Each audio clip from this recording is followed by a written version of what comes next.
Welcome to yet another live episode, Pound for Pound Box Report, episode 416. I'm your host, Michael. Joining me this week, Gail from nyfights.com, Daniel from 4Boxing News Media Inscriber. He will be on with us shortly. In the time being, what's going on, Gail? Hey, we got a light week of boxing last week, but plenty of news. Yeah, indeed. For those who are new to Pound for Pound Box Report, Pound for Pound Box Report, live YouTube show, podcast, blog, etc., discussing all things boxing. The motto is when boxing is good, we will talk about it. When it's bad, we will talk about it.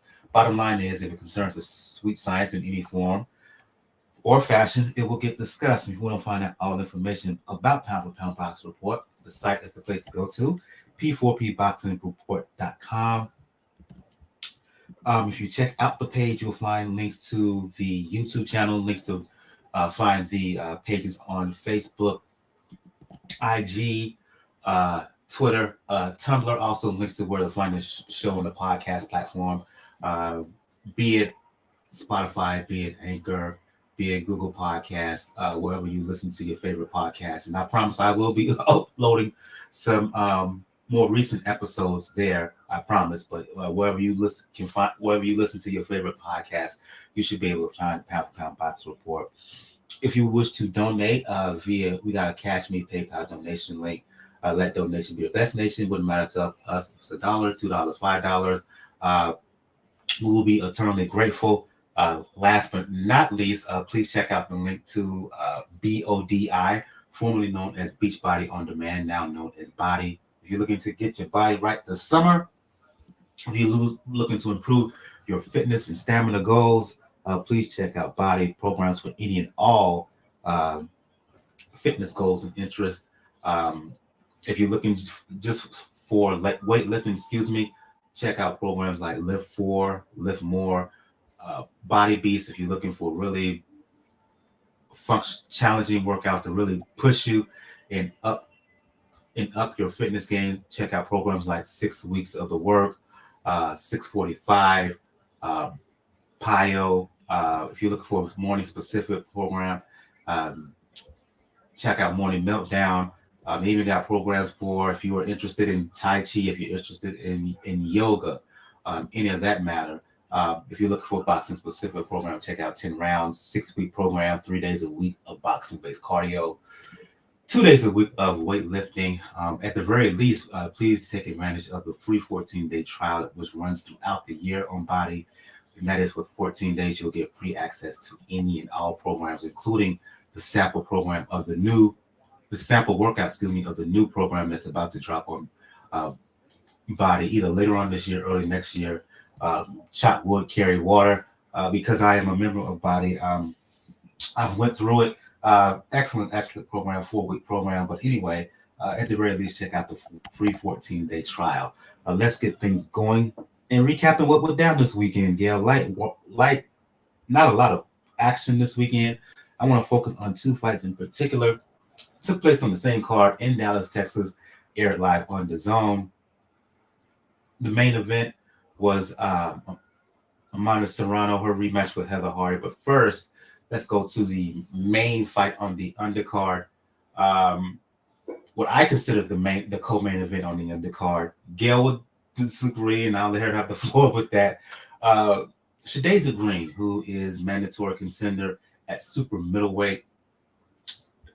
Last time out, she was very impressive in a 6-round stoppage over Elin Cederroos. In this fight, she fought Olivia Curry, and you have to give Curry credit, right? She got a heck of a chin. She's tough as nails, but ultimately, it was one-sided. Exciting, but one-sided as Green won by clear-cut unanimous decision. Any aftermath, I'd heard some rumblings on boxing Twitter, right, that were a little bit disappointed in Green's performance. I admit that I was to a certain degree as well. I thought that the Sweet Terminator could have used her feet more, could have used more head movement. To me, she didn't have her foot all the way on the gas. Just did enough to win because she knew she was the superior opponent. Easy win here. She had a lot of back and forth chatter with Clarissa Shields in the aftermath of this fight.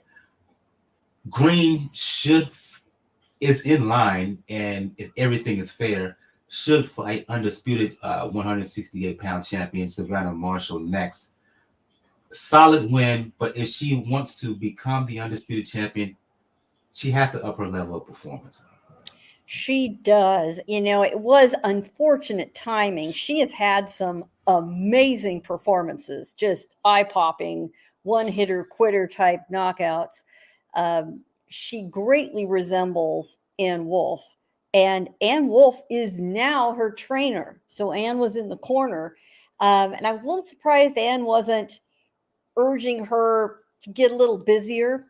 But you're right about Olivia Curry. Olivia Curry turned out to be a very solid opponent. She was not afraid to stand in there. She was not afraid to take incoming fire. Her fundamentals were solid. She was not a particularly flashy or fast fighter, but she was unafraid and she gave it all she had. I would be very interested to see her again.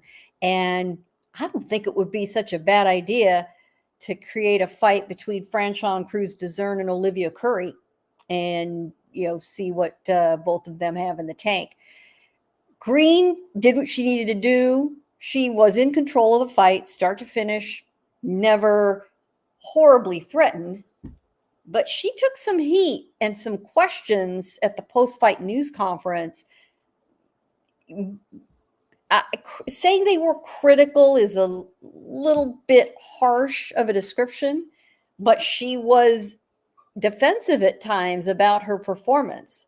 I think she knew that she had a really big stage and it wasn't quite what she hoped for, but her record's intact. She's moving forward. She is, I believe, the WBO mandatory for Marshall. She's willing to go to Great Britain for the fight. I think we do see that fight next, and that will be the biggest test of her professional career. And she is going to need to pull out all the stops against an opponent we know to be fearless, tough, puncher, absolutely capable of beating her on a good day. Green is one of those fighters that knows she's got that one punch equalizer, which very few women do. And I can't help but think that it was her problem on Saturday, that she was hoping for that, lights out knockout punch, and she didn't have it. So she should have shifted her focus to, more of a grinded out beat down. But I think she just kept looking for it, and it wasn't the best approach. Nevertheless, she won. She moves on. Reminded me Green's fight as well as some of the critique afterwards. It reminded me Boots Ennis, not the fight against Villa, but the fight prior to that, Chukadazian, if I'm pronouncing his name right, correctly, against Karen in which Ennis had been so impressive up to that point, and he couldn't find he won, but he was not dominant. He wasn't the force that people have talked about in that fight. And he had some issues dealing with Chukadazian's style and received some criticism afterwards. I got similar vibes in terms of watching it, as well as the talk, the chatter after her win. Now, of course, Boots went on and fought Villa and looked outstanding in that bout, right? He was on a mission. The hope, I think, that when I think Shadasia Green, she's an athlete, right? Former college basketball player at Old Dominion, high level D1 school, particularly when it comes to women's basketball. Old Dominion, the traditional power, or at least used to be back in the day. And so the reason I say that is that when you have people, men or women, who compete at that level and who are really good, they have a tendency to step it up when the time calls for it. And that's what I think we're going to get with her whenever she gets in the ring with Savannah Marshall, be it later on this year, early next year. She wasn't on her A game against Curry. I think she will She knows what she has to do from a physical and from a mental standpoint, and that I think she will be on her A game against Savannah Marshall. Will she win? We won't know until the bell rings, but I think we will see a much better performance from her next time out. On the what I consider the main event of that DAZN card, you had the return of Amanda Serrano last time out. She became undisputed champion at 126 pounds. Made her first defense of that undisputed featherweight crown against in a rematch against Heather Hardy, and just like Olivia Curry, showed all the heart in the world and a terrific chin against the Sweet Terminator. Same thing with Heather Hardy here. We all knew that she didn't have the talent, didn't have the ability of Serrano, and that she was not going to win. But it was a case, Gail, where the loser gained she gained just as much in loss. She gained a whole lot of respect even in defeat, right? Because my goodness, she kept coming all night long, fighting through blood all over, and at the end of the fight, she got a standing ovation. Serrano did what she had to do, just like Green did, but I saw and heard and read just as many comments praising the heart and the will of Serrano as much as they did the heart and will of Heather Hardy, excuse me, as much as they were, as I saw comments about the performance of the defending champion Serrano. This was a fight that Serrano had promised Hardy after she beat her, actually beat her soundly, much worse than on Saturday, back in 2019. She said, I'll give you a rematch. Well, 4 years went by, but Serrano kept her promise.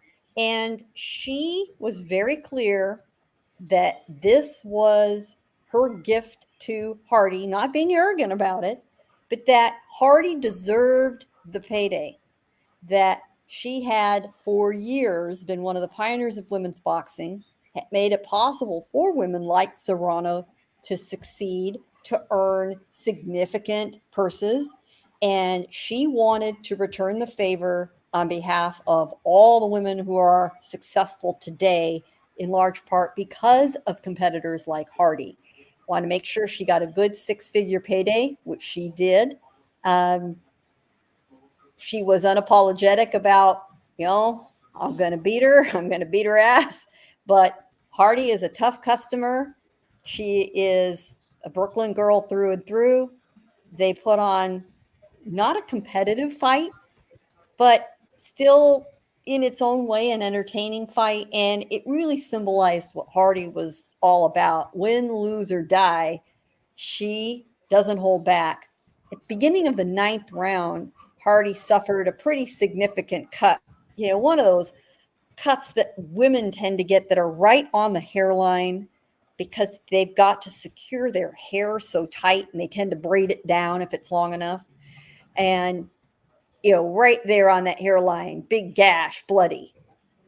Hardy could have, kind of winked and nodded at the ringside physician and the referee, that she was done. And would have been nothing wrong with it. Instead, she said, nope, I'm good. I'm fine. Want to continue. I don't care. Blood's running down her face. I'm good. That's Heather Hardy. She wanted to end that fight on her feet, just out of sheer principle. If that's her last fight, she knows that she gave everything she had. It didn't matter if it wasn't enough. She didn't let a cut stop her. She didn't let being beat up for 10 rounds stop her. And actually, the cards were not blowouts. They were not shutouts. Two of them were 97-93. So the judges respected her effort, and good for the fans. They did too. And a lot of them were not there to see Serrano and Hardy. They just weren't. You're calling that the main event. We all know that they were not the names at the top of the card. They were not necessarily the names that people came to see. But I hand it to those fans in Dallas. They showed both those women enormous respect, and Hardy in particular. And if that is the end of her boxing career, she can hold her head very high. Serrano is now looking down the road as to what she wants to accomplish. And, the anticipated rematch with Katie Taylor's certainly still on the table, but Taylor has got other business at the moment. So Serrano's going to need another dance partner. And sitting there ringside on that DAZN pay-per-view broadcast team was one undisputed titleist in the division above Serrano, and that's Alicia Baumgardner. And she said, oh, hell yeah, she could fight me. Two undisputed fighters going at it. It would likely be at Baumgardner's weight division, at super featherweight. I'm liking that. I like the attitude of the women. The best do fight the best. The women with the belts go against the women who also have belts. They want them all. They like to collect them all, and they go for it. So I wouldn't be horribly surprised to see that fight get made. I don't think they'll get in the ring before the end of the year, but they might surprise me. We'll see. After Baumgartner's revenge win over Lena Dartow last month in Detroit, Eddie Hearn basically put it on the table and said he believes that Baumgartner and Serrano, that Baumgartner's next opponent, they're targeting Serrano. But during the week of this fight with Serrano's fight with Hardy, she said she's hell bent on getting the rematch with Taylor, despite Hearn's words after. Let me take that back. The fact that Baumgartner was there ringside, in commentary for DAZN. Coincidence? I think not. In my eye, it's not. If we see a fight between Baumgartner and Serrano at 130 pounds, it's when. Yeah, it's just going to be the timing. Eddie Hearn's been rather busy this week, as we all know. He'll have to attend to it kind of after the summer season ends and the fall gets rolling, see what's available. Yeah, the problem too is at this time of year, the promoters are looking at their budgets. How many more cards can they put on before the end of the year? What kind of money is left? I mean, the good news is that women's championship unification fights cost them a lot less than men's fights. They still can make a lot of money. They still can put a lot of people in the seats. No, the tickets don't bring the same kind of gate, but their overhead isn't as high. So it wouldn't surprise me if they tried to sneak this one in before the end of the year, somewhere between Thanksgiving and New Year's or shortly thereafter.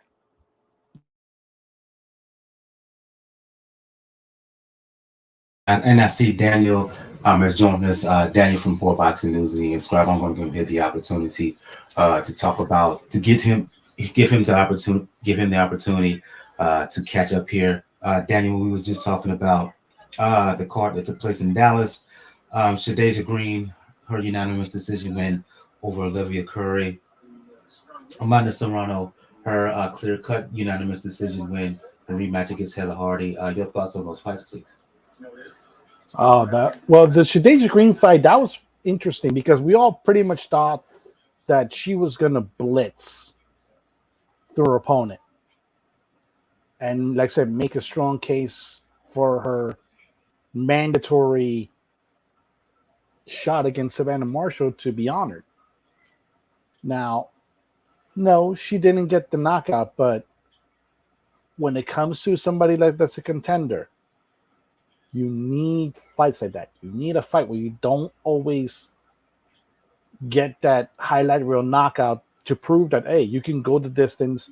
You don't frustrate yourself if you don't get it, because otherwise you wind up, and like I said, the best example recently has been the Edward Berlanga situation where you may buy your own hype too much, and when the situation happens where you're not getting the knockouts that you used to before, you falter a little bit. So this is a good win for Shadasia.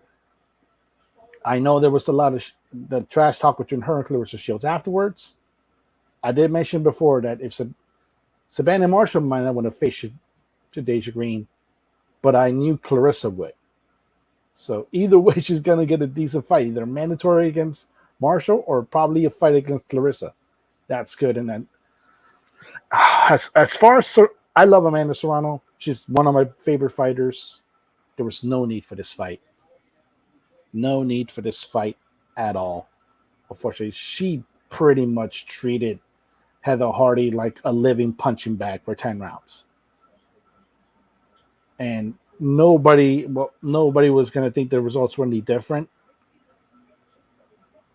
But unfortunately, at a certain point, the fight should have been stopped. Like I give Heather Hardy credit. She has a lot of heart for enduring what she endured. But sometimes the corners have to save fighters from themselves.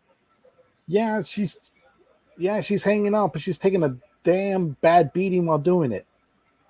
That's the only part that let the bad taste in my mouth. This is I'm a fan of Amanda Serrano.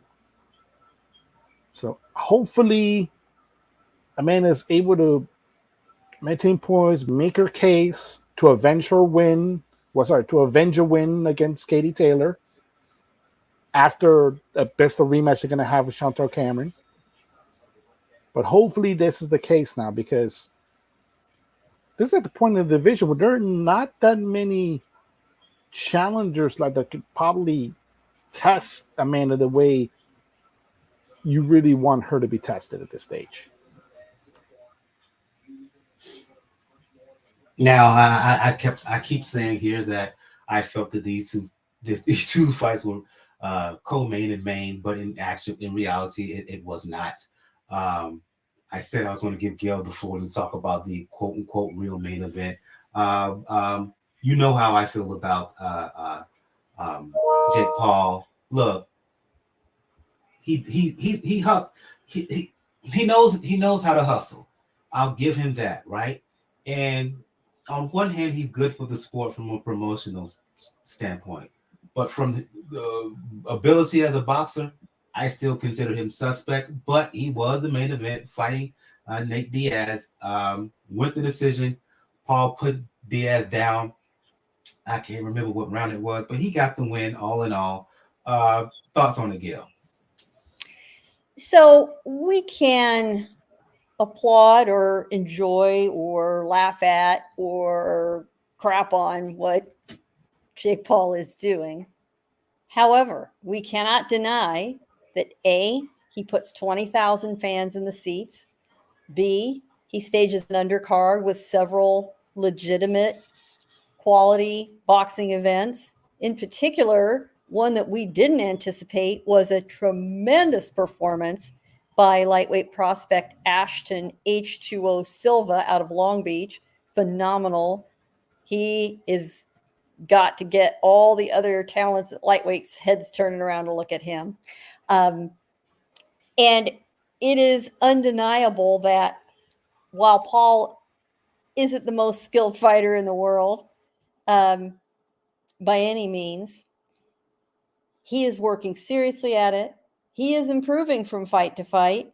He's still got a lot of problems, but most fighters in their 8th bout, unless they're a phenom like Vasily Lomachenko or David Morrell, weren't fighting world beaters in their 7th fight. And that's the argument. Go back and look at Hall of Famers, guys you admire who are undeniably talented. Look at who their opponents were. Look who they were fighting it in their 8th fight. Paul's improving. He's putting on a real boxing performance. You can critique it. You can not like this method, but there is a marketplace for it. There's a significant marketplace for it. So his fight, gate-wise, was right between Tank Davis and Ryan Garcia, which was the bigger gate, and slightly ahead of the very good gate from Spence and Crawford last week. he slotted in right between them. The fans got their money's worth, seemed very happy. I heard nobody complaining about the pay-per-view. We don't have numbers for that yet. It was at an appropriately lower price point. It is not worth what these other high-level fighters are, but you could argue there was a better undercard. There was better action. I watched the fight. I fell on the sword for everybody at NY Fights and said, I'll do the coverage. I was entertained. I was entertained enough to watch it. I scratched my head frequently as to what the hell Nate Diaz thought he was doing, but my expectations were not that I was going to see a repeat of the phenomenal performance I saw last week. So as long as your expectations are in the right place and you understand what's going on, I'm all right with it. Now, I do think that to advance himself, if he's really serious, Paul needs to stop drawing from the well of all these retired, very well-known MMA fighters, all of whom are happy to face him. He does not drag them in kicking and screaming because they make more money fighting him in the boxing ring than they ever did as an employee of the UFC Corporation, which is an employer, not a promoter. Big difference. But he's got to face some actual boxers. He apparently does want his rematch to get his revenge with Tommy Fury. And that was not a good night for him to have a poor performance. On the other hand, Paul was a fairly good high school level competitive Olympic style wrestler. So he's not completely new to wrestling. Well, of course, a high school wrestler cannot be compared with a top MMA mixed martial artist fighter, but the PFL, which Paul is an investor in, is very interested, and Diaz is all for it and a free agent, so he's available. So these guys want to get in the octagon. Listen, there are people who put their efforts and their work ethic towards a lot of stupid things in life. Putting on, a mixed martial arts fight between these two guys with legitimate rules under a legitimate promoter, working toward, the best performance they can muster, at their relative ages. If we don't like it, you don't participate. But the thing is, a lot of people do like it. And as you probably both know, a lot of our crew, our colleagues, including Mr. Carpio, are big WWE fans and think that's just fine and great stuff, very entertaining. And I don't deny it. It's not my cup of tea. But, I'm not going to give someone hell because they like that scripted stuff. And those guys are athletic performers, even when the outcome is, something they all know. What's the difference? Why would you think that's okay and not think something like Paul Diaz isn't okay? So I say we have to give them their respect, and everybody's tastes are different. There are people willing to spend money on this, and I've got to say there are two things about Paul's approach that I have to applaud. Number one, he does seem to have a very serious work ethic, works his ass off, and for a guy who just started fighting seriously at age 23, he could suck a lot worse than he does. He's not embarrassing himself anymore. Number two, he is giving significant opportunities and decent purses to all the boxing professionals on his undercards, particularly some of the women, and is very outspoken about it. Now, maybe he's saying this stuff to look like a good guy, and maybe he's not sincere, but you know what? Those checks cash and that money spends, and I say bravo to Jake Paul for doing that. Can he move the needle with other promoters by doing so? I don't know. But the little corner of the boxing universe he controls, he's making it happen. I can't hate on that. I just can't. Any word on this, Daniel, before we move on to news? Oh, well, she did.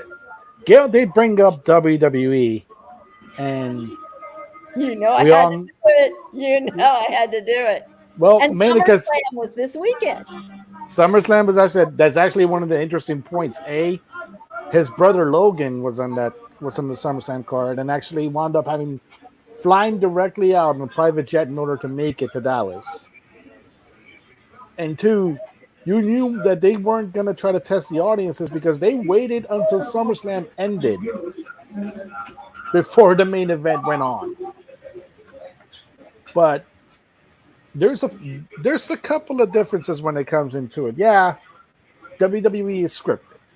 All professional wrestling is scripted. We know this. It's predetermined. Granted, it doesn't take away anything from the athleticism and the training that the wrestlers do. It's only quote unquote fake in the sense of the fact that the winner's already predetermined. But that's probably much about it. And then it says anything can happen in that ring as far as injuries, as far as action. The main contention comparing to that to Jake Paul is, well, the Paul family in general, both brothers, is outside of either ring, they've already proven to be pretty. No, I'm going to be blunt. Pretty fucking disgusting human beings. Logan, for example, grifted a whole bunch of people through crypto, through some bullshit called CryptoZoo, and he has yet to refund his victims. And in fact, when somebody mentions it on Twitter, he blocks them because you can't have accountability when it comes to Logan Paul. And Jake Paul's, like I said, just as much of a piece of shit human being. Now, we have examples of this in boxing. Most famous one, unfortunately, recently is Floyd Mayweather. Great in the ring. We know he wasn't exactly the best human being outside of it.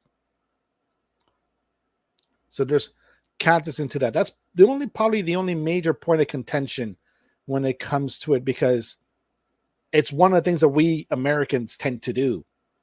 That's both interesting and both concerning. We're able to separate the human beings, the actual people, from what they do, from their profession. Because looking at Jake Paul as a promoter, yeah, he's getting money, and he's actually doing a fairly good job of paying the female boxers on his card fairly well. Now, unfortunately, the fact that he is a piece of shit human being also, it does rankle a little bit of feathers. And so far, Eddie Hearn has been the only person that he has been able to deal with as a boxing promoter in a consistent fashion, because we haven't seen anything with Bob.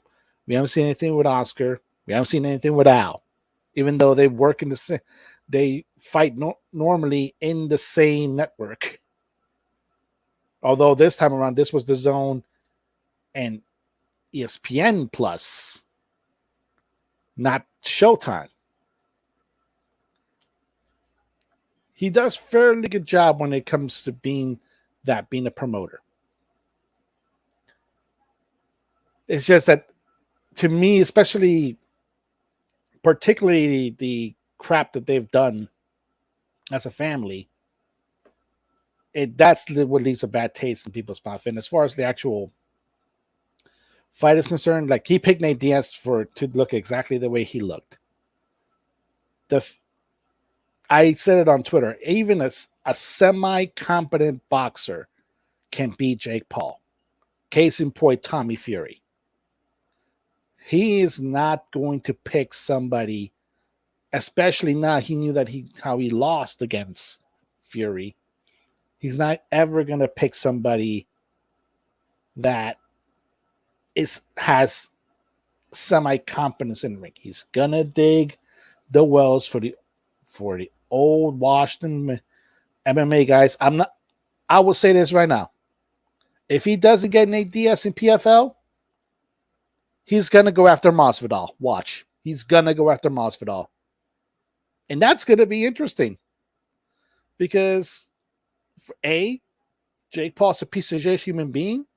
And B, even as somebody that grew up in Miami, fuck with him, Masvidal. That's all I gotta say.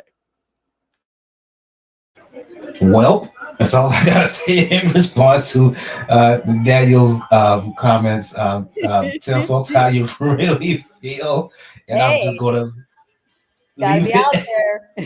I'm just gonna leave it at that, and we move on to the news here. And just over the past 24 hours, um, the drama that has been associated with Anthony Joshua, not of his own doing, but when it comes to them trying to find an opponent for him. Well, in case you've been sleeping under a rock, news broke yesterday that Joshua's rematch with Dillian Whyte is now off, as Whyte tested positive for a banned substance. Whyte went on social media to proclaim his innocence.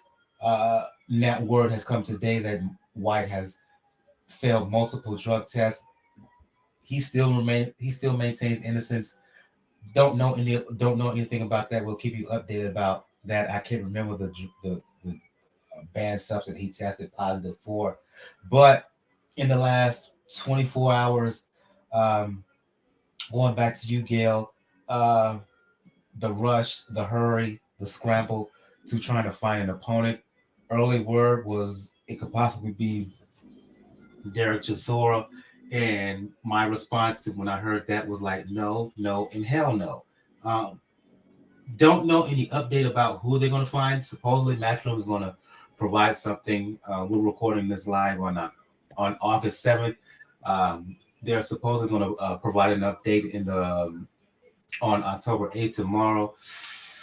Rumbling through the tea leaves, Gail, and through your sources and whatnot, have you heard anything about who they plan to get, what substitute opponent they plan to get for Joshua, or are they just going to put Joshua out of this because the card is supposedly going to continue on? Well, come on.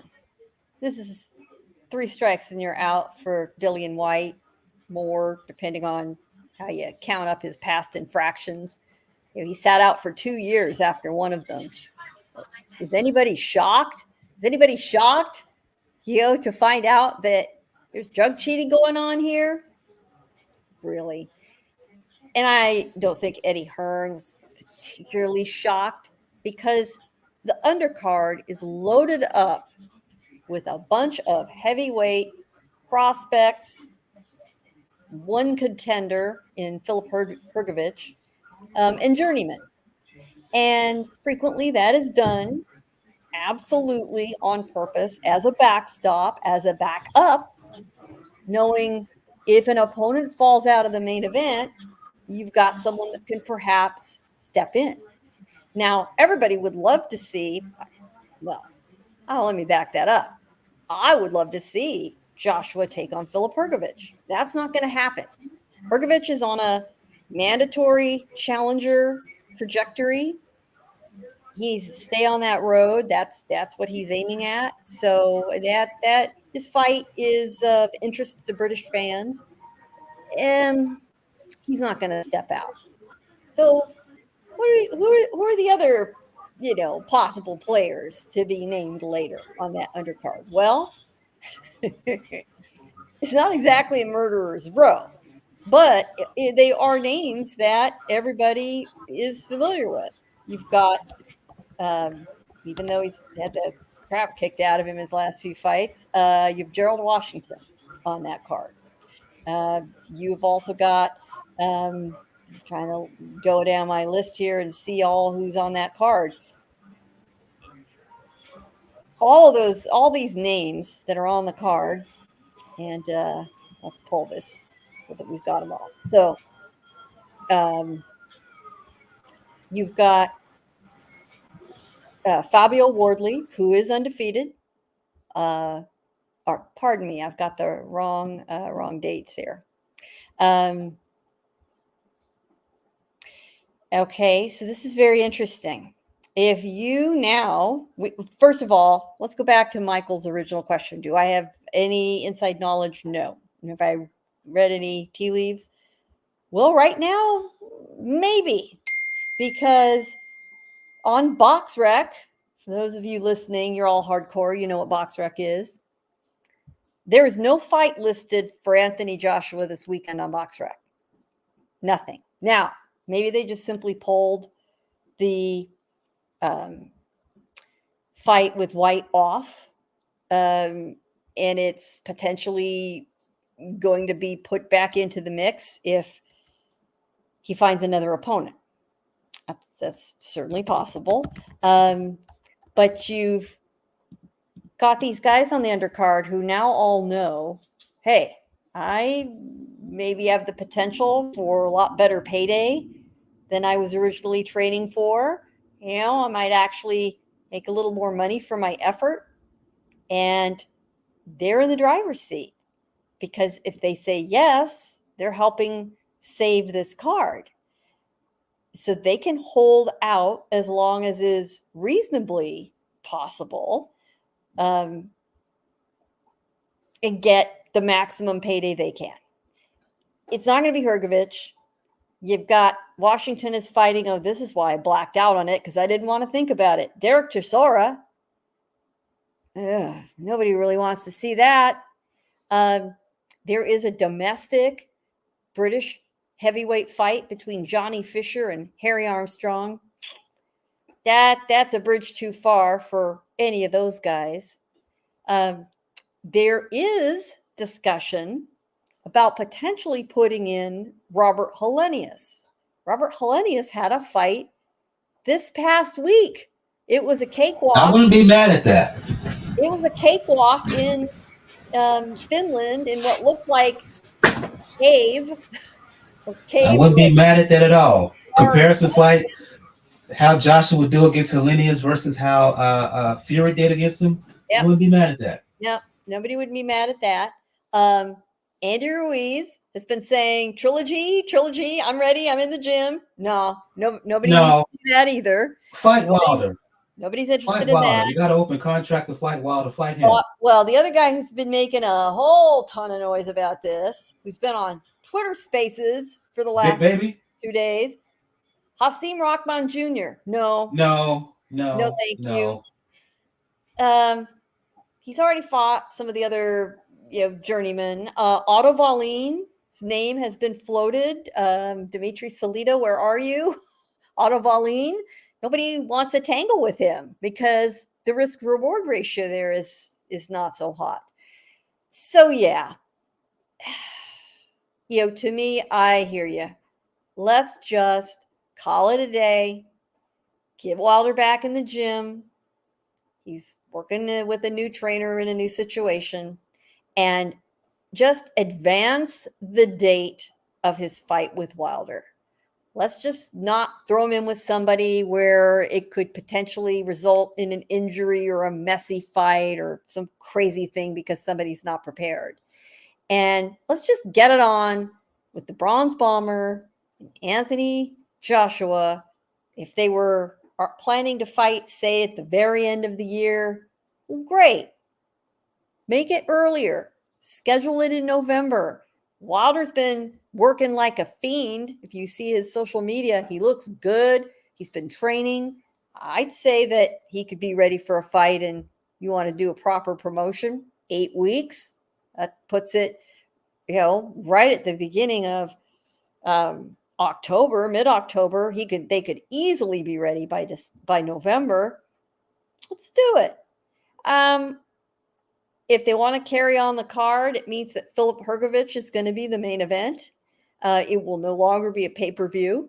But you've got a lot of fans who made plans to travel. This is why, boys and girls, you do not make non-refundable travel plans in boxing ever. But they scheduled time off work. This is, an investment for them.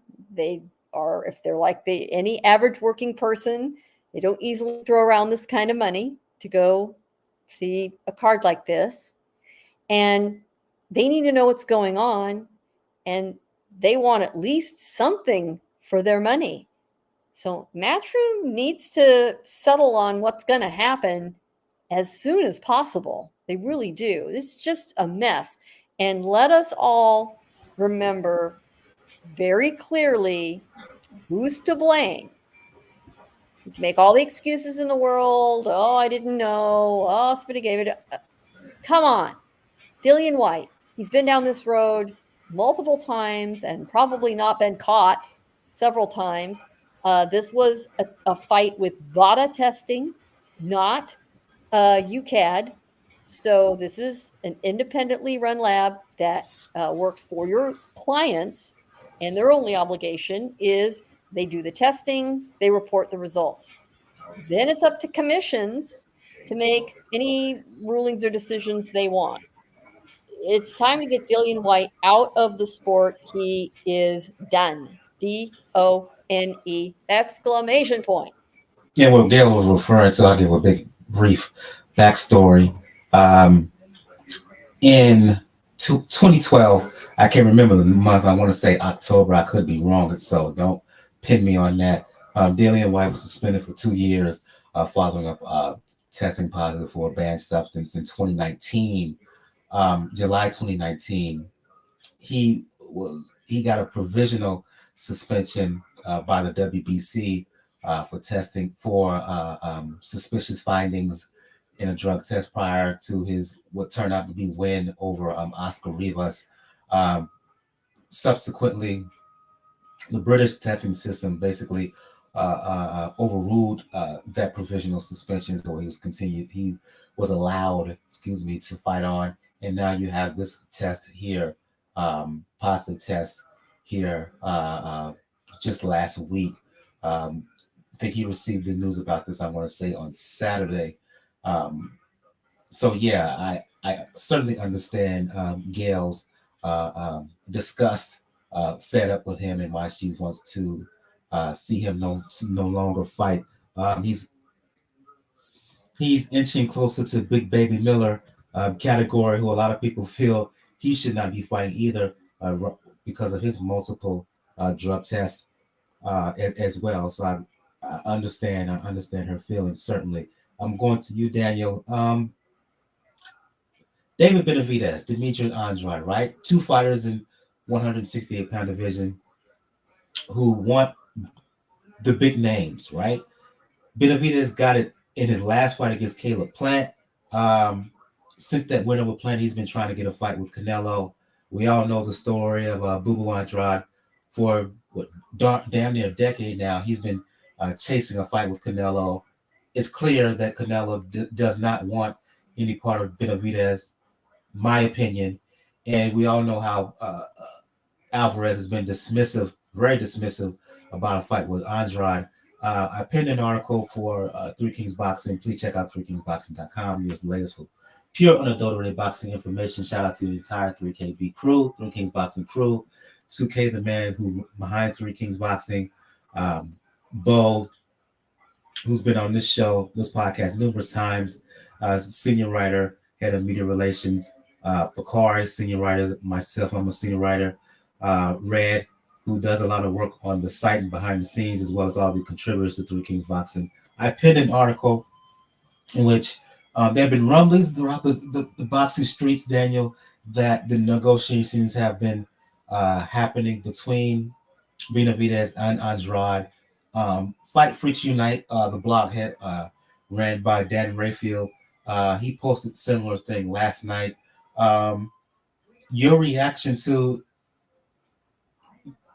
rumblings, rumors, however you want to put it, that we may see Benavidez and Andrade in the ring this fall? This can actually turn out to be fun because of the stories that you mentioned. One fighter, Benavidez, one can make the case that Canelo is afraid to fight him, even though Like I said, until he says otherwise, Canelo's made it known he will not fight another Mexican for a world title. That's right. Like he's made that known, unfortunately, and until he explicitly, emphatically says, I rescind those statements, I automatically remove Benavidez from the conversation. But you have a guy that, for that reason, feel people are the Canelo's ducking, versus somebody that Canelo has been accused of ducking for damn near a decade in Andrade, from the days of 154. And in the case for Andrade, this is it probably. This is his audition to make a serious case for a Canelo fight. Because they're not going to put him in the same thing with Benavidez. He doesn't have that blockage. He's working with PBC. So if it's not Mel, and then the Darrell brother, maybe it's Mel, the Maul, and then maybe Andrade. We don't know. That's what's going to make interesting, because Benavidez knows he has a ticket already. If there comes a situation where Canelo is actually stripped by the WBC, which, yeah, good luck on that.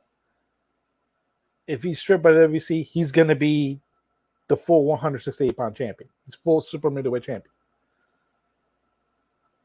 With Andrade, this is his last shot. This probably is his last shot. He's had, in the ring, he's had a successful, if not unspectacular, career. And unfortunately, it's been the decisions that he's made outside of the ring in business that have been mainly his largest hindrance. Keep in mind, he was supposed to fight Jermell Charlo on a Showtime card. They had the announcements, everything ready to go. And he unfortunately listened to Jay-Z. And that's been, unfortunately, a derailment ever since for his career as far as business goes.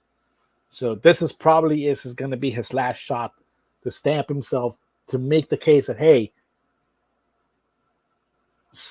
Cinnamon, that like how Charles had to call it, Cinnamon, you can't hide from me anymore. Or you can't just dismiss me anymore saying I want a payday. I took out your supposed boogeyman. That is going to be an interesting area, because as a fight itself, the work rate of Benavidez versus the skill of Andrade, that's actually a very interesting matchup to think about. And hopefully we do get it. It's a fight I would want to see for sure. Yeah, you're right about Andrade. I'll continue to say that Canelo doesn't want to fight either guy. So it's best that they fight each other. They both get a decent payday. The hardcore sec would like it. Be an interesting contrast in styles. And if Benavidez can't get the fight with Alvarez, and it looks like he's not going to fight David Morrell either, dare I say that Bubu Andrade is the next best option. And at this point, given the hard luck that Andrade has had landing big fights, this may be his only option, his only chance for a quote unquote big fight at this point. We'll see how it goes, and we'll keep you updated here on Pound for Pound Box Report. I want to get you, both of you, Gail and Daniel, in this discussion. In this next news story, this concerns censors, around Jermell Charlo. We all know he's undisputed champion at 154 pounds. He's moving up to 168 to fight the aforementioned Alvarez September 30th. Two stories here. Last week, the WBO announced that they plan to strip Charlo. They're going to strip him of the belt after the fight with Charlo. They're going to keep him as WBO 154-pound champion, basically for promotional purposes.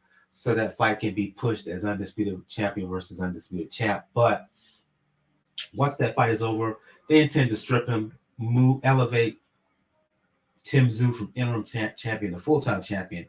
The other story here is that Charlo has went on IG and said that he's going to fight Canelo, and then he's coming back down to 154 pounds with the intentions on fighting Bud Crawford. Well, now we know Bud Crawford, fresh off of his win, dominant win, stoppage win over Spence.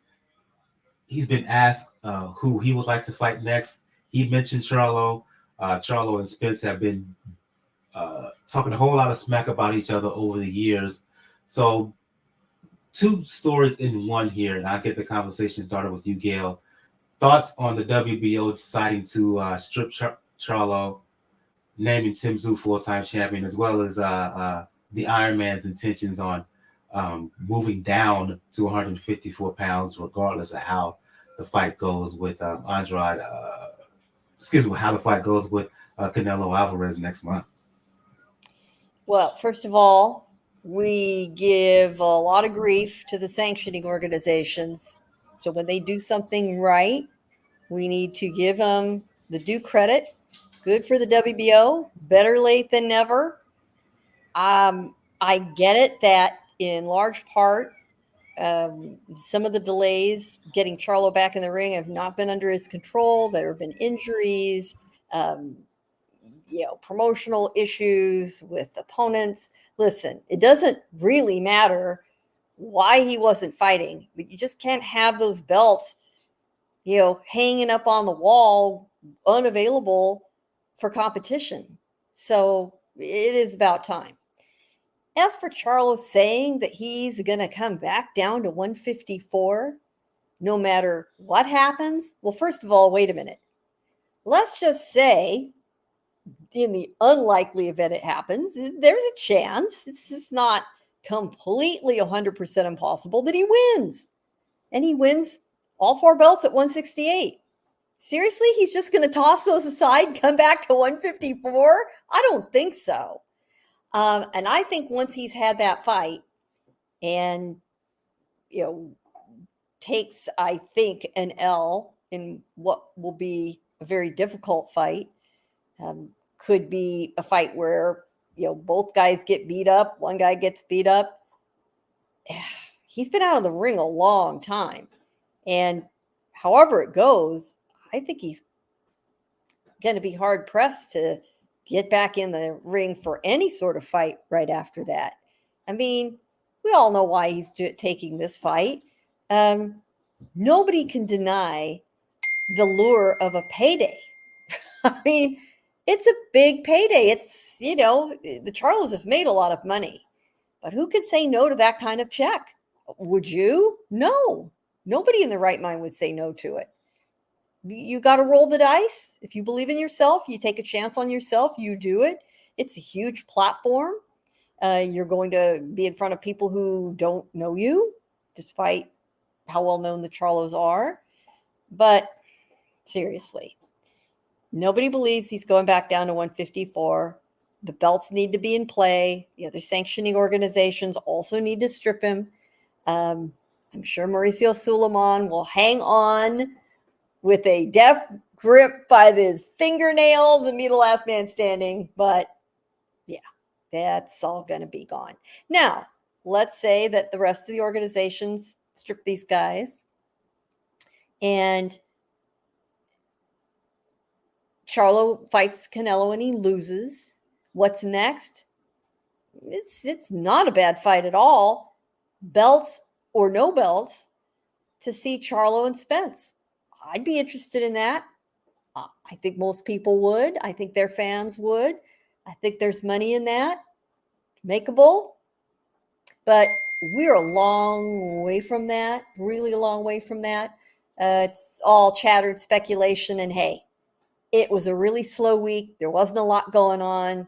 The one major fight card, there were guys like you, Michael, who just didn't want to give it any daylight. And hey, everybody had to talk about something.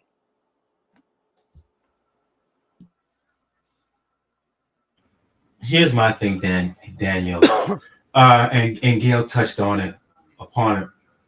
Let's just say Charlo wins, and we'll talk about give our previews of that fight between Jermell Charlo and Canelo Alvarez as we draw closer to the fight. But let's just say I'll just put this teaser in here. I give Charlo a much better chance to get the win over Canelo than most, and I'll explain as we draw closer to the fight. Let's just say he wins. You know that Canelo is going to want a rematch. Is Charlo going to turn down the money that comes with the second fight versus Canelo to go down to 154 pounds to fight Bud? I don't think so. I don't think so. I'm not mad at the WBO for stripping him and elevating Tim Tszyu. They were supposed to fight in January. Charlo has been pushing that proposal fight back over and over and over again. Tim Tszyu has been that mandatory contender for the longest. So, yeah, it is what it is. But your thoughts on these two stories, these two developments in and around the Iron Man, Jermell Charlo? Well, on one side, it was a necessity to be done by the WBO and a lot of sanctioning bodies because, yes, a lot of the issues surrounding Mel have been out of his control when it comes to injuries. But at the end of the day, you can't have a situation where an entire division is held hostage, which is which unfortunately is what's happening at 154. So in a way, they're doing the right thing. Cynics would just say, "Oh, Paco got the Australian wire transfer," but to negate that, you know what? Tim Tszyu's actually been fighting. And you know now that he is a box office draw in Australia. So if you're looking at it as a sanctioning body, okay, yes, you're pretty much making one fighter only be undisputed until they ring the bell, and then he's no longer undisputed. So he technically didn't lose those belts in the ring. On the other hand, though, you've had this mandatory challenger, Tim Tszyu, for a good while now, being an active participant. He hasn't sat down and waited for Mel. No, he's gone in and he's taken fights. Keep himself busy, sharpening the iron. And if you're a sanctioning body, would you rather have a champion in the division where, okay, the first fight you're doing, he's going to be fighting 2 divisions up, not defending those titles? Or would you rather have somebody that is at least willing to be an active participant, an active fighter in that area? So in that sense, like I said, I commend the WBO for doing it. I can understand why people would say that money was involved into it, but it's understandable why it's done. Now, the second decision, that's going to be very interesting to see how that goes, because it isn't like a Bam Rodriguez situation where even though we know 3 pounds can be a significant move up when somebody is that size, numbers wise, you're talking about he's doing a 14-pound jump from 154 to 168. Where while he can probably be walking around close to that weight, his body has been used to training down to 154. It's hard to do that, then adjust your body to not lose 14 pounds on that. And on top of that, you're going to be fighting somebody that has naturally fought in that weight division close to it a lot longer than you have. So that's the interesting part that's going to be interesting, because unfortunately, okay, if you keep those belts, you still have 3 out of the 4 belts. So you can have a situation where Bud, as undisputed welterweight, can go through the WBC route and challenge Jermell for the other three belts through that way. But that's it. This is just me maybe looking into the situation. What if Bud instead goes after Tim Tszyu through the WBO route? And barring the WBA and the IBF not stripping Mel, because also, let's face facts. Mauricio is going to give that family the benefit of the doubt. He's given Maul a good benefit of the doubt already. So why shouldn't he for Mel? So barring the IBF and the WBA stripping him, you can pretty much have the same play that Bud has had in making the Spence fight now go in against Mel, where Mel has the other three belts. And then Bud, if he beats Tim Tszyu, has the WBO belt. You add to that, obviously, the trash talk we saw in the epilogue of Spence Crawford and Showtime. And the added caveat that Charlo never lost that belt in the ring. There's going to be interesting ways to look at it. But everything depends upon seeing what happens to Mel on September 30th. If he loses on points, but it shows up pretty well, then that's fine.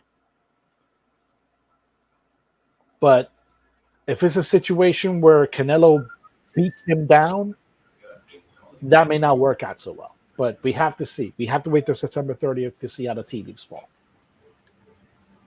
I'll read a comment here from the live chat. Shout out to What You Need. It's been a while since I've seen you on here in these boxing What streets. you need, yeah. Yeah, it's been a while. He's down here listening live right now from the Caribbean. He says Charlo being stripped of the WBO. Hey, it's worth the wait. He always wanted to act on Canelo, so definitely take that fight. So I get your point. It's just hard to see. I hear what Charlo's saying, right? If he loses to Canelo, I can see why he wants to. I can see him saying, "Okay, go back down to 154 pounds to fight Bud." That issue of weight could be an issue, but for just this one fight, I don't know. But again, my thing is, if he performs well, or if he wins, even if he performs well, and loses in controversial fashion, and the fans clamor for a rematch, it's going to be hard. It's going to be hard for Charlo to turn down that money. I know a fight with Terrence Crawford is a big fight as well, but just from a monetary perspective, Canelo Alvarez is still the cash cow in boxing. You can make more money fighting him than you can fighting anybody else in that weight area. And just again, the dollars will be just too tempting. A possible rematch with Canelo versus a fight with Bud. So yeah, we will see what Jermell Charlo does in the aftermath of his September 30th fight against one Canelo Alvarez. I want to go backwards here. Mention it a little bit, talking about that card in Dallas. You mentioned Gail Ashton Silva, who to me was the fighter of that night. Rising talented lightweight prospect. Stopped the guy by the name of William Silva in 8th round. Beautiful left hook to the gut to finish the show. I don't know if you saw the fight, but if you did, I want you in this commentary too. I think we owe the kid, 19 years old, from Southern California, from Long Beach, I believe, some space here to talk about him. I like what I saw a lot from him. The talent is there, Gail. The skills are there. The speed is there. He showed power to the head and, of course, to the body. With him, with Keyshawn Davis, Andy Cruz. It's another fighter who fights for PBC and Showtime. His name escapes me right now. Southpaw kid. He's only about 20 years old. It looks like 135 pounds for the in the future, the next 3, 4, 5 years.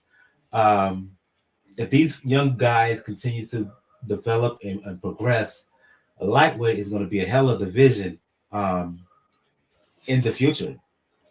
Yep, absolutely. Silva is out of Long Beach, but he is training in Las Vegas. He is 19. He's not even 20 yet. He can't even buy himself a drink legally in the United States. He was signed by Jake Paul to his most valuable promotions company. This was his second fight under Paul's banner, and his opponent was William Silva of Brazil. Very tough guy. He's at journeyman status at this point. He's a former opponent of Teofimo Lopez, so he's been in the ring with, decent names, and was in there to give Silva some rounds to see what he had. Silva showed zero fear of him, went right at him. Silva decided he was going to try to, get his attention early and went to the body. And Silva landed 2 punches up top and then went right to the breadbasket. And he kept the body assault going on, breaking it up with uppercuts. And it was very, very impressive. He fights both southpaw and orthodox. He's willing to switch, and he did that in this fight. Does that remind you anybody who was fairly successful lately? Yep. He's got some speed. He's very flashy, but to have a kid this young work the body as consistently as he did, that really got my attention. And there is nothing I love more than a great body shot knockout. Well, first of all, Silva got a second round knockdown onto Silva. Huge combination. And he could have finished Silva off right there and then, except it was right at the bell. So referee gives the 10 count, and he beats the count. Bell rings at the end of the round. So he gathered himself, lasted another couple of rounds, but Silva almost repeated what had happened earlier in the fight. This time it was a huge left, straight up the middle, one of those solar plexus under the diaphragm type punches, and it put him down, and it was obvious he was not getting up. And once again, right at the end of the round, but this time Silva was not going to beat the count and get up. One of the announcers working the fight, I don't know who it was, just yelled at the end of it, "He's only 19." Yeah, he is only 19. He's got that kind of power. And oh, by the way, he's charismatic. He's an interesting interview, and he's got more than 1 million Instagram followers already. So he knows what modern boxing's all about.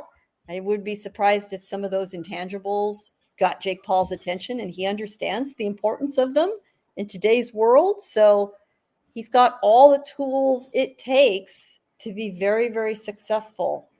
It'll be interesting to see how he comes along. It's going to be very tempting to push him forward. But if he's, if he's capable and he's up for it, a lot of these younger fighters are betting on themselves, taking bigger fights earlier. I'm all for it. Can't wait to see him again. The other fight I was thinking about is Floyd Schofield, who actually fights for Golden Boy.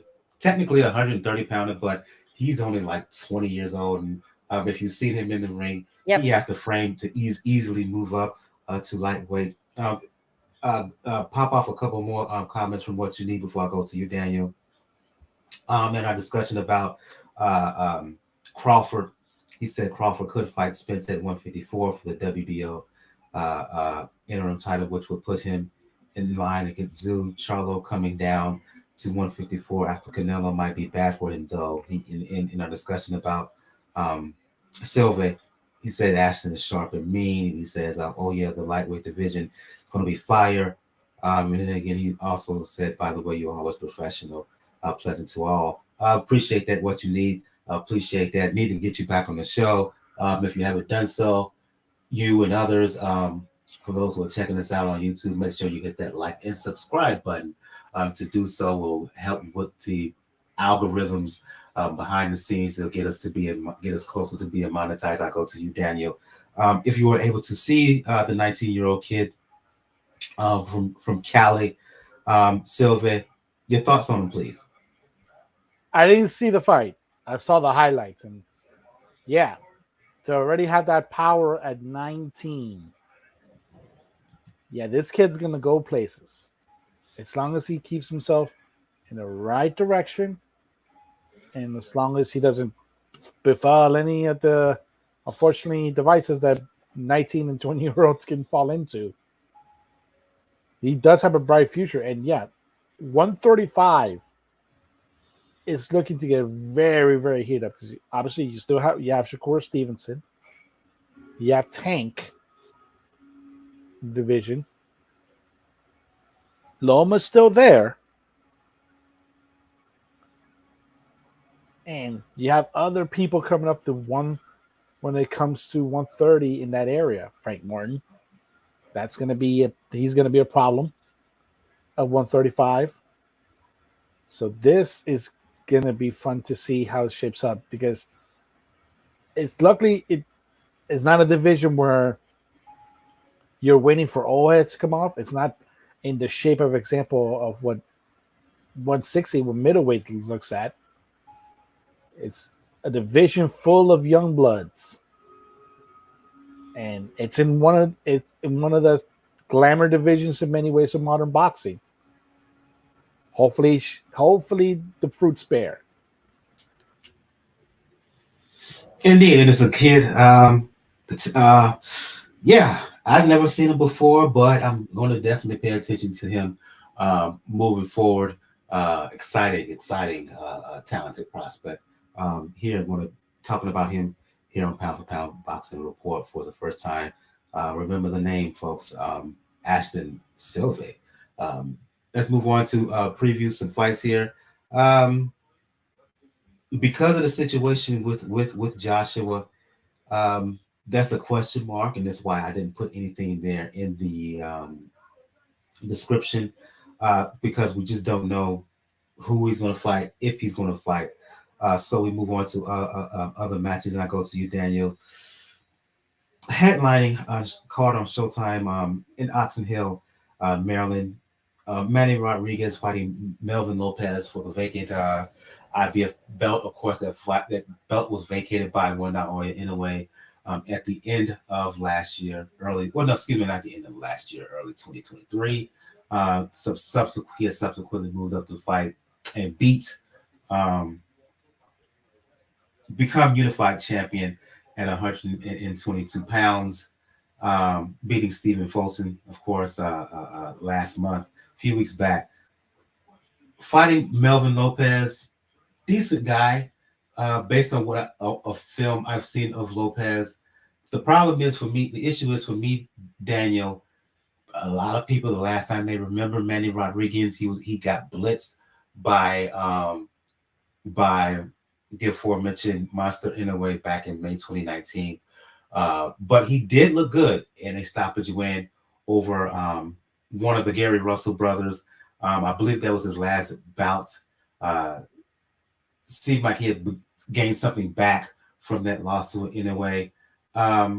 Where do you think that Manny Rodriguez is at this point in his career, and do you think he has enough to defeat Lopez and regain the IBF bantamweight title? Emmanuel has been on a nice little redemption arc after suffering a loss, and fortunately, like I said, Top Rank giving up on him, for lack of a better word, giving up on him. He's actually fared pretty well in this comeback, and He's actually improved with every fight that he's had since. Now, I do give him a good chance against Lopez. Lopez is a good fighter, competent fighter. But judging, like I said, from what we've seen, ever since he got released by Top Rank, how he's fought and what he's done since in the PBC banner, you could tell that Emmanuel Rodriguez has something to prove to himself and to the division, saying that just because I have a loss on my record doesn't mean I'm washed.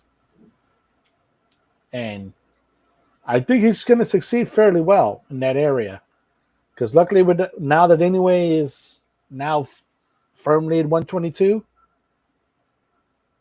the division, like I said, bantamweight is pretty wide open. In order to solidify yourself as the top guy, and this is his chance to do it. Again, that card is the main event. That's the headline, of a Showtime card. Again, it's going to take place Oxon Hill, Maryland, on the same night in Glendale on ESPN. I think this is going to be one of the better fights, one of the more exciting fights of the year, as you have Emmanuel Navarrete, 3-division champion now. First won a belt at 122, moved up to 126. Now he's the WBO champion at 130 pounds, Gail.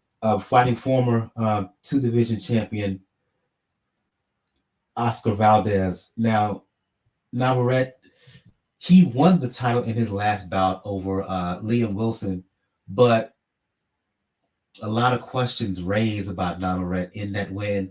A lot of people felt that he benefited from a long count when he got hurt and put on the deck. A lot of people felt that the referee gave him a long count. He rallied to stop Liam Wilson in 9, but he got hit. He got hit a lot, and he got hurt. And a lot of people are starting to have issues with Navarrete in terms of his physical conditioning. I've heard more than a few boxing pundits, insiders who feel that Navarrete is not really a full 130-pounder, that if he really took his strength and conditioning seriously, he would be down. He would be at 126, if not at 122 pounds. Navarrete, he has the look. The talent is there. The power is there. He has one of the more awkward styles in the sport. Works well for him. But let's just say he's not the most disciplined guy in the world. He's one of these fighters who thinks he can just eat what he wants and gets away with it. It almost cost him with Wilson. And if he didn't tighten up from that discipline standpoint, from a conditioning standpoint, it is my belief that Valdez, with his experience, with his power, we saw when he's on his game how well he can fight in the knockout win over Burchell. I think he can do similar things here against Navarrete. And I'll go on the record and say that I am predicting Valdez to come out of this fight as the winner. Well, that makes 2 of us. I have been listening to Valdez doing interviews, talking, watching a little video of him getting ready for this fight. He is hungry. He is motivated. He's working his ass off. He did not like losing his belt. He did not like it. And he has said very openly, I don't like not being a champion. I want to be a champion again. I want that more than anything. And that goes a long way. So he is hungry in a different way than Navarrete is hungry, because you're right. He's one of those guys that blows up between fights. And he's always been kind of a tall, rangy guy for the division. In his youth, he could get away with it. But he's suddenly finding out now, as he gets a little older and as a veteran, you can't mess around with that kind of stuff anymore. And these guys should be looking around at other object lessons in front of them. I hate to say it. Look at what happened last weekend. You have one fighter who lives a very Spartan, disciplined lifestyle, and Bud Crawford stays on weight generally all the time, ready all the time, no bad habits. And you have a guy who, takes time off, likes a lot of good things in life, puts on weight, then he's got to struggle to get it off. And we've seen so many fighters go down that road, and their health puts a black cloud over their talent. Navarrete has had some struggles in his last few fights. He was very, very lucky to get away with a victory over Eduardo Baez. Baez was winning on the cards and had control of the fight when Navarrete pulled it out with a knockout, barely escaped. I was ringside for that fight, and all of us in the media section were looking around at each other saying, what do your cards look like? What are you seeing out there? He didn't look good. Then he struggled again against Liam Wilson. Navarrete better come in prepared. He better come in shape, or Valdez is going to take him out. And even if he is prepared, there is something about a fighter that motivated. It's very, very, very hard to overcome that factor in a fight. If I was putting down my hard-earned money, it would be on the side of Valdez this time. And that constant ballooning up in weight, and then having to shred and melt your way back down, it makes you old before your time, right?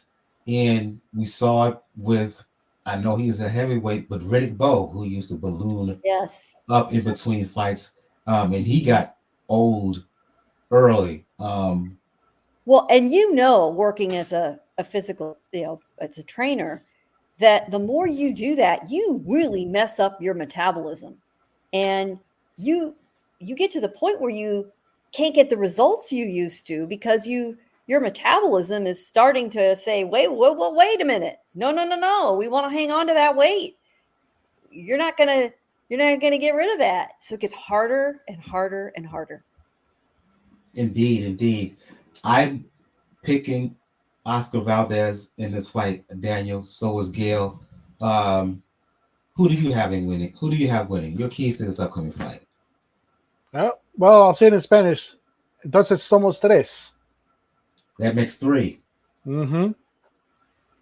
Yes, because my main worry, unfortunately, with Navarrete has been that in between fights, he has ballooned himself, and unfortunately, a lot of his camps nowadays have not become actual training; they just become weight loss camps.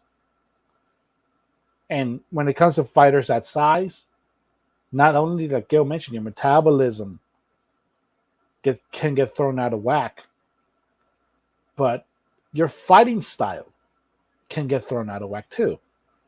Because we know Navarrete is a work rate fighter. He beats you down with activity.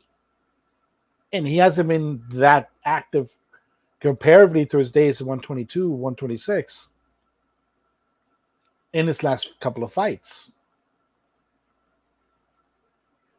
And on the other side, you have an Oscar Valdez who, you can make the case that a lot of his best days are behind him. And they were at 126. But he also understands the situation where he's in a division where the field is pretty open to who can be the top dog. And he's had a lot of questions asked about him about this stage, that if he's already past his prime. That is a helpful motivator. And considering also the way Valdez fights, he has all the tools to make it a pretty good defensive fighter. But unfortunately, Valdez is one of these guys that once the motor starts going, he'll be a brawler. And he's been, at least weight-wise, the bigger guy longer than Navarrete has been in that weight division. And add to that how motivated he is. how much he wants to win the belt back. And like I said, taking that to the account, how Navarrete's camps have been, and you threw the example of Riddick Bowe. I'll give it, like I said, a good example that's within or close to the weight division. Bam Bam Brennan Rios.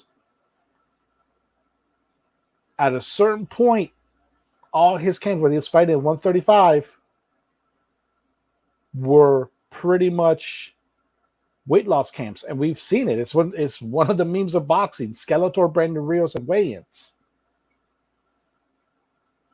At a certain point, that catches up to you, and you cannot have that in a situation where you're fighting somebody who has the pedigree of an Oscar Valdez. So that's going to be my keys into it. I say Valdez will win by decision. It'll be an entertaining fight, but it'll be one of those situations where it'll be competitive, but it'll be also dominant by Oscar Valdez. And I think we're going to end things on that note. I want to thank those who commented in the live chat. Shout out to What You Need in his comments. Again, been a long time since we heard from you. He's listening to us live from the Caribbean. Shout out to him. I'm going to go around the panel, begin the show with ladies first. In the show with ladies first, as always, Gail for NY Fights. For those who want to talk the sweet science, for those who want to talk media, for those who are in need, and let's face it, the one thing that's lacking in this sport, particularly when it comes to fighters, a good PR person. So for those who need someone who's in need of a good PR person when it comes to this sport, or for anyone who wants to check you out occasionally on TMZ Live, let the folks know where they can find you. Well, I am you see it on the screen there, nyfights.com, nyfights.com. Sticking with the journalism side as far as boxing is concerned, and NY Fights will have ringside coverage of Navarrete, Valdez, and the undercard. Some top ranks prospects will be on that undercard. Richard Torres, the silver medalist heavyweight, will be on that card, among other people. And yeah, who knows what the hell is going to happen with Backroom, but I will be keeping an eye on that for you. Absolutely. I'm going to go to you, Daniel from For Boxing News, the Indian Inscriber. And want to give a shout out to Francis, who earned from For Boxing News, who earned, I want to say her, correct me if I'm wrong, Daniel, her master's recently. Yep, she is a certified therapist now. There you go. So shout out to Francis for Boxing News. But for those who want to talk boxing, for those who want to talk pro wrestling, for those who want to talk the NBA, especially any and all things Miami Heat, let the folks know where they can find you. Yeah, you can find me, folks. I'm never calling it X. I'm sorry. Elon can bitch all he wants. As soon as he sells that thing, he's going to go back to Twitter. We all know this. On Twitter, Rockers on RWKZ99. Like I said, we do have backups, luckily. I am on Mastodon. Threads, it's still there. Even Spoutable. So we always have to keep an eye on that area, and hopefully we get a good third quarter in the ring the way we've had it so far this year, because this has been one of the better years in the sport in almost all facets. Absolutely. Yeah. And Elon and Twitter, he's been messing up, but let me just say on a personal end that Twitter has been just on one today. Just absolute hilarity. All I will say about that is Montgomery, Alabama, and voting. That's all I'm gonna say about that. In terms of what has transpired over the last 24 hours, and I've thoroughly enjoyed all the funny tweets in response to, let's just say again, Montgomery, Alabama, and voting. And if you know, you know, and I'll leave it at that. For those who want to talk boxing, music, fitness. You know what it is with me on Twitter, Brother JR76. For those who want to talk boxing, music, fitness, and fragrance, including check out my Sense of the Day, and I just dropped one on IG and TikTok, and you can check me out talking boxing, music, fitness, and fragrance on IG and TikTok on Brother JRSC. On the next episode, we will have a recap of Manny Rodriguez and Melvin Lopez again for the vacant IBF title at 118 pounds. We may talk Gary Antoine Russell, who's fighting on the undercard of that. Antoine Russell is fighting Kent Cruz. We will also have a recap of Navarrete and Valdez. Again, I think this has the chance, the potential to be one of the better fights of the year. Very good prospect, rising prospect, Raymond Muratalla. He's fighting on that undercard as well. Also, Richard Torres. So if we have a show next week, we will talk. Well, should we have a show next week, we will talk about that. And we will have a recap of any and all things on the weekend of the 19th. Nothing really significant happening on the 19th. But again, should we have a show next week, we'll find something to talk about surrounding that weekend. So again, I want to thank everybody for the comments in the live chat. Again, shout out to What You Need. If you have not done so already, make sure you hit that like and subscribe button. For Gil from nyfights.com. Daniel of the Inscriber reporting the boxing news. This has been episode 416 of the Pound for Pound Boxing Report. I am your host, Michael. We'll see you guys next time. Everyone have a good evening. Good night.